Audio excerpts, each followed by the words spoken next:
You know that thing you do where someone asks if you're okay, and before you even check, you say yes. You didn't have to think about it. The yes was already on its way out before the question finished landing. And the strange part isn't that you said it. The strange part is that it didn't even feel like a lie. It felt like a reflex, like breathing, like the most automatic thing in the world. And then later, alone, you wonder why you're so tired, why other people's problems feel like your responsibility, why you feel faintly guilty when you sit still and do nothing, why being needed feels so normal and being cared for feels so foreign. Here's what nobody told you. You weren't born this way, you were trained. Picture this. You're 9 years old, maybe 10, and somewhere along the way, without anyone sitting you down and explaining it, you figured something out. The house runs better when you don't add to the noise. Things go smoother when you manage yourself. When you sense the tension in the room before anyone names it, and quietly adjust. When you become the child who doesn't need anything, who handles it, who checks on the younger ones, who notices when a parent is on the edge and instinctively pulls back, gets small, stays calm. You didn't decide to do this. You just started doing it. Because children are extraordinarily good at reading their environment, and you read yours and you adapted. Psychologists have a name for what happened to you. It's called parentification. And it happens more often than most people realize, in more households than most people want to admit. Not always in dramatic circumstances. Not only in homes with addiction or abuse or crisis. Sometimes in homes that looked perfectly fine from the outside. Homes where a parent was overwhelmed, or emotionally absent, or simply carrying more than they could hold, and the most capable child quietly picked up what was falling. That child was you. Researchers who study family systems describe parentification as a role reversal, where a child takes on emotional or practical responsibilities that developmentally belong to the adults in the room. The child becomes the stabilizer, the peacekeeper, the one who holds the temperature of the household and quietly regulates it. There are two types. Instrumental parentification is when the child handles practical tasks, cooking, childcare, managing finances, filling in wherever the adult system has a gap. Emotional parentification is quieter and in many ways more consuming. It's when the child becomes the emotional support for the parent. The one the parent confides in. The one who absorbs the worry, the loneliness, the frustration, the fear. The one who learns, very early, that their job is to make the adults around them feel better. Researcher Gregory Jerkovic, who spent years studying this, described parentified children as carrying what he called a burden of care, a weight that isn't theirs, in a body that isn't ready for it. At an age when what they actually needed was to be carried themselves. And here is what's important to understand. The child doesn't experience this as trauma in the moment. They experience it as purpose, as identity, as the thing that makes them valuable, the responsible one, the reliable one, the one you can count on. The problem is that purpose and identity don't disappear when childhood ends. They come with you. And that's what explains so much about how you move through the world as an adult. Take the way you handle other people's emotions. You are extraordinarily good at it. You sense shifts in atmosphere before they become visible. You know when someone is quietly struggling before they say a word. You know how to hold someone through something hard without making it about you.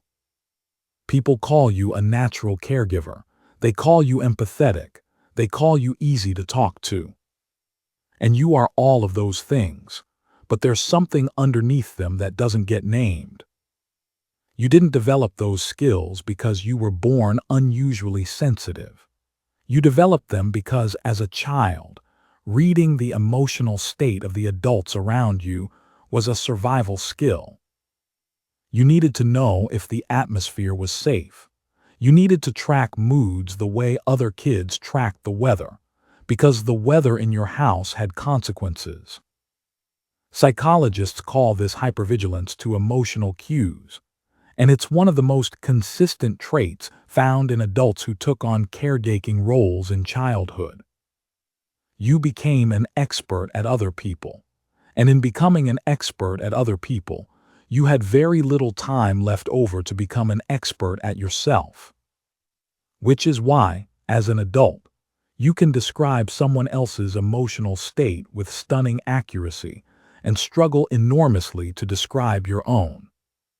You know what everyone in the room is feeling. Ask you what you're feeling and there's a pause, a search. Sometimes nothing clear comes up at all.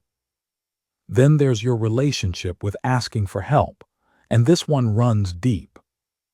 When you were the responsible one, needing help meant failure.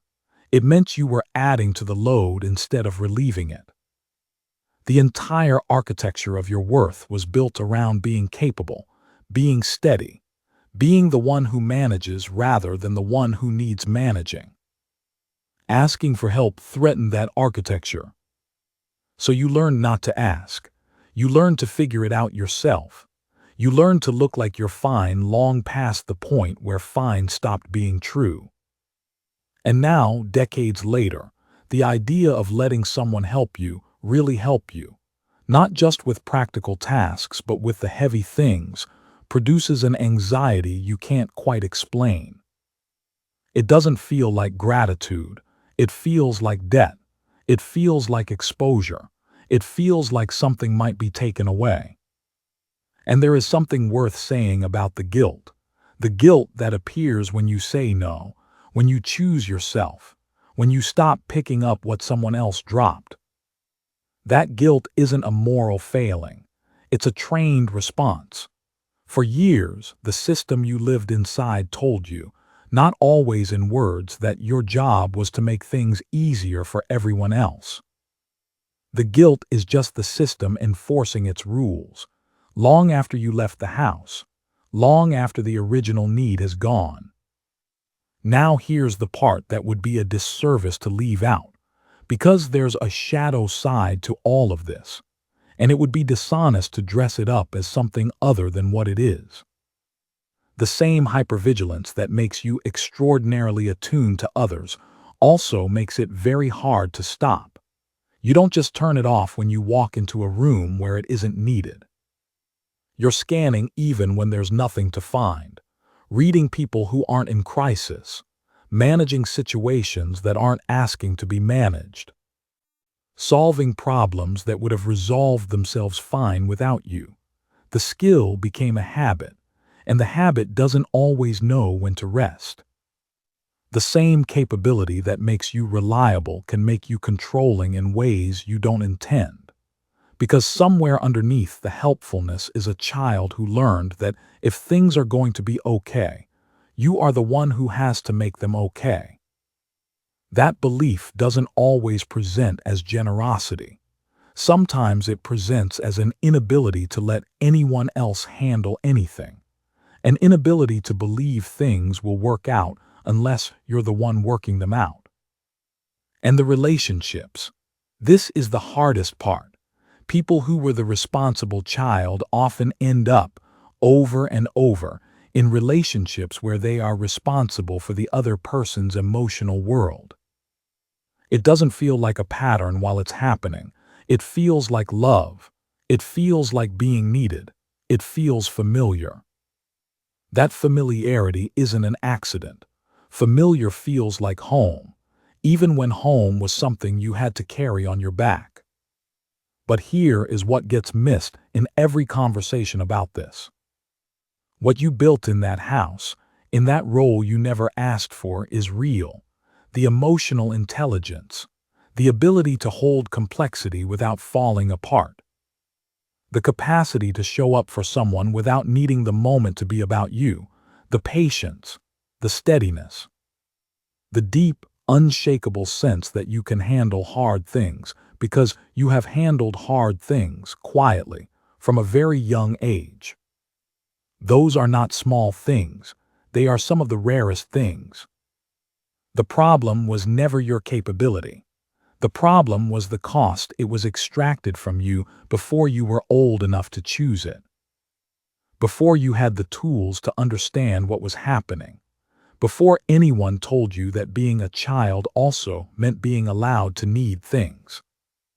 And understanding that, really understanding it, not just intellectually but somewhere that actually lands, changes something.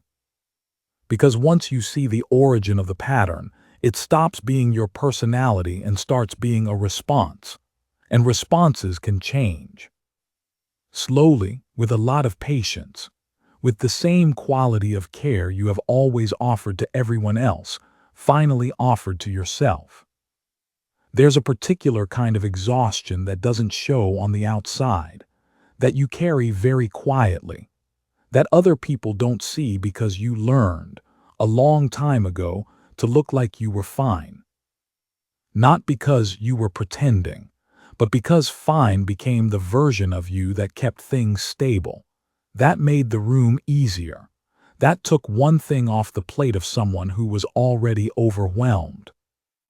You spent years being strong for people who didn't even know they needed you to be. Being steady in homes that hadn't asked to be held together. Growing up quickly and quietly and without much ceremony, because that was what the situation required. You were not failed by everyone. Some of the people you carried loved you the best way they knew how. But the best way they knew how wasn't always enough. And that is one of the most complicated griefs there is, loving someone, knowing they loved you, and still having to grieve what you needed and didn't get. If this found you, if you recognized yourself somewhere in here, I want you to know that what you went through had a name. It had a shape. It wasn't just the way things are, or the way you are. It was a role you stepped into before you understood what you were stepping into. And the fact that you carried it so well for so long isn't proof that it was fine. It's proof of how strong you were, even when you shouldn't have had to be. If this hit home, please subscribe.